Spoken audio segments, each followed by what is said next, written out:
五般若，俗谛、真谛都不离我这一心，实相离体。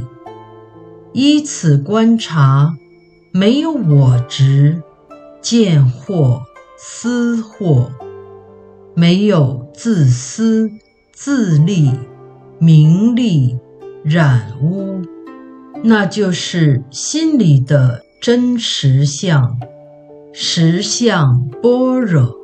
依着这个清净本然真实的心理现象实相而起的六度万行自利利他，就是眷属般若。